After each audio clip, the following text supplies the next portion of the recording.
Welcome to the Church of Jesus Christ. Welcome to the Tuesday Nighters. Welcome to the book club. This is week 84. And I know if you were here last week, that's not a surprise, but it's significant tonight because I want to tell you what that is. Um, it's 1 3/4 years. Actually, I mismarked that as 1.5. It's 1 3/4 years, or 20 months of studying the Word of God, or 1 year and 18 months today of studying the Word and discussing the Word together. Tonight is our 9th week, better than 2 months already, in our suggestion box. And that suggestion box is your invitation to share any chapter that you'd like us to read. Shoot that to me by way of text or by way of chat in this. I don't always catch that, but D usually does and writes that down and gets it to me, and I thank him for that as well. Tonight is Ephesians, the 4th chapter. This is what you've done. I just find it extraordinary. This is what you've accomplished in those 83 weeks. This is what you've accomplished by way of chapters, verses, words. I'm not going to read through it all, but we're coming up to 6 days of conversation about God, and I find that as well extraordinary. So I want you to kind of ask yourself, because so many of you have said, I've never really read like this for in the Word, and I'm so please don't anyone find that this is anything but pleasing. I'm so proud of each one of you, and that does not come from a high horse when I say that. It comes across the table to each one of you, as if we're sitting in a book club around a table, as we used to do here in Oldham County. So I say to each of you how pleased I am that you are sincerely searching diligently every week to ready yourself for conversation. Just tickles me.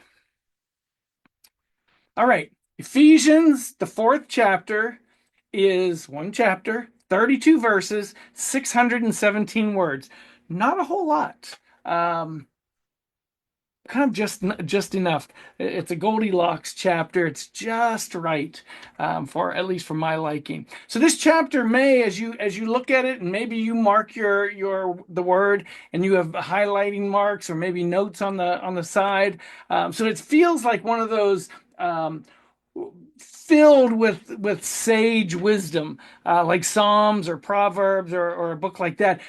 But in actuality, it's not written with fragmented or individualized kind of thoughts, but instead, Paul writes this in flowing form and formulates all of what he's saying.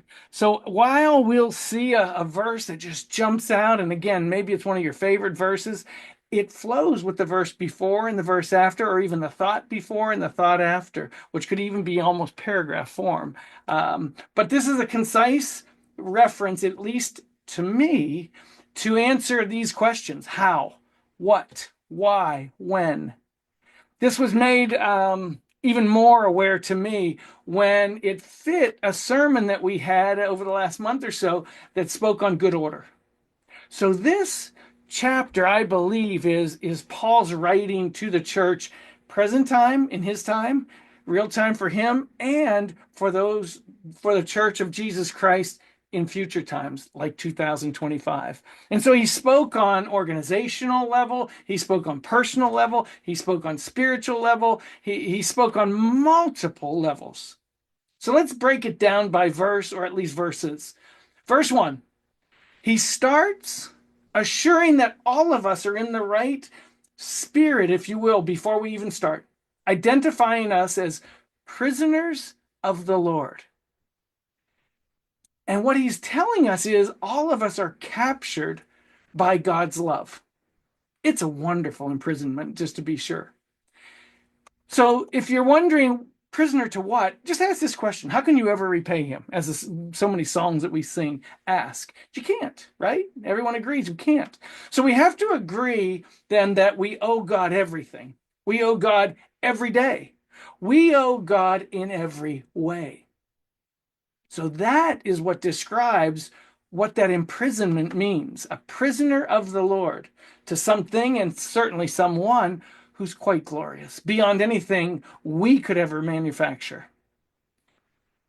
So he starts by making certain that we're right where we need to be, with an understanding to our roles, and so that we might answer through his laying it out for us how, what, why, when. So we'll start with the last first. Okay, as the word says, the last shall be first. When? When is every waking moment of our lives? It is always when. It is always time. It is always our opportunity in some way to show that we want to repay him for his goodness. We are debtors for life. Never, never getting back to having repaid him. If you've ever helped someone out and done it by way of loan, lend them some money and they owe you. At some point, they finally get that last payment to you and they feel so good. And you might feel good as well, knowing, good, I don't want them to feel that burden any longer either. We will never experience that feeling. We will be debtors forever. Now, the what? To repay God for what he entrusted in us, offering us, each one of us claiming to be undeserved. Each of us undeserved of anything he gave us. He offered to us salvation. He offered to us love, certainly mercy and grace and many other things, but salvation and love in ways that none of us can ever repay. I like to consider it a blank check, if you will. I like to consider it a blank check because every time I go to him, though I owe him, he gives more. And I can't imagine doing that anywhere else. I know I owe you this money, but I need more. Oh, sure. Never a question. And what we learn is it's much too costly for us to be able to pay back, afford in any way.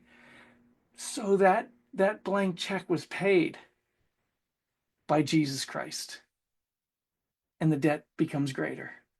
How can we repay? Paul says it this way: walk worthy of the vocation wherewith you are called.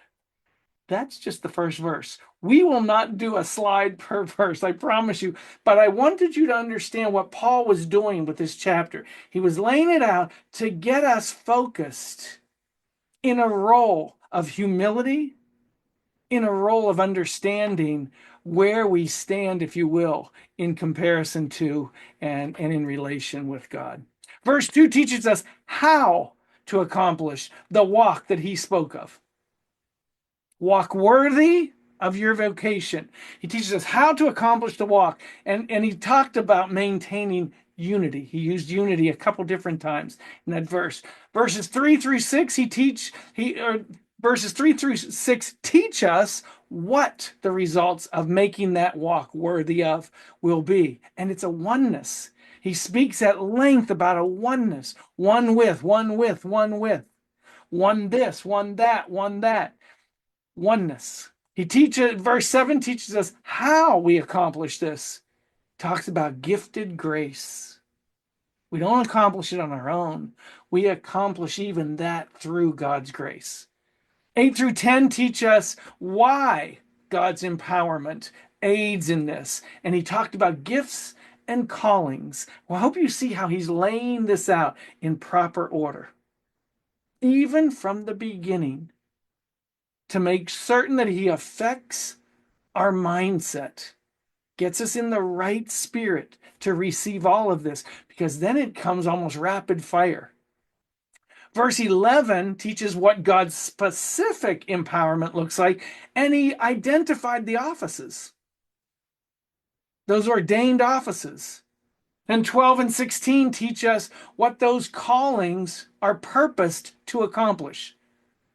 And it's, in short form, the perfecting of the saints. I tried not to do too many quotes so that you can discuss, but specifically, he talked about the perfecting of the saints.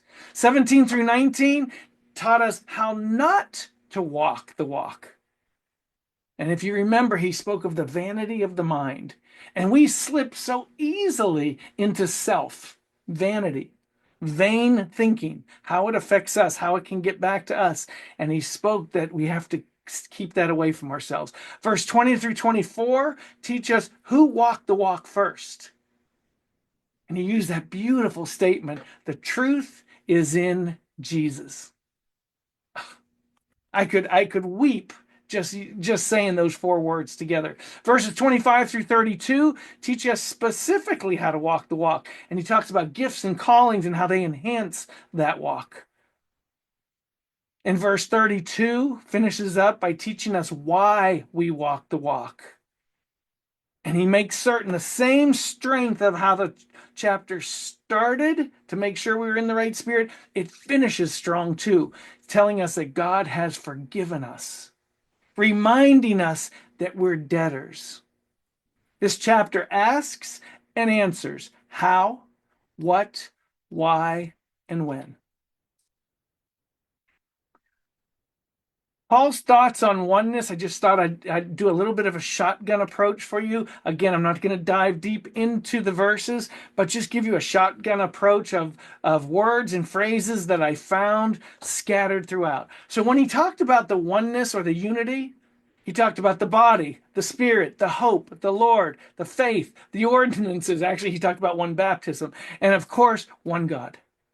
When he talked to his thoughts on order or the callings, he addressed apostles, prophets, evangelists, pastors, and teachers. Then he offered his thoughts on the perfecting, the reason for these callings, if you will. And he spoke to what those callings were for, speaking to all of us. Unity, faith, knowledge, stature, maturity, awareness, growth, and individual purposes. And then lastly, Paul's thoughts on discernment, what we're supposed to do with all of this. What is our action plan? Okay, now I've told you, Paul says, now I've told you what? Now I've told you how? Now I've told you even who? And now I turn it to you, the saints. This is all for the perfecting of the saints. You too have a responsibility. Now you have to go out and act on all of this. So he identifies what to do and also what not to do. So he addresses understanding, ignorance, blindness, renewal, loving others versus self-love, working, thinking, not thinking, doing, not doing, saying, not saying, hearing, not hearing, walking, not walking, kindness, and not malice. That's what this chapter is. Again, I'm trying to stay at a 20,000-foot level on these reviews in advance, maybe to kickstart brains, kickstart hearts, kickstart spirits, and most importantly, kickstart excitement and stir something up in you, stir up the gift within you, if you will. And so that's my capture on Ephesians 4.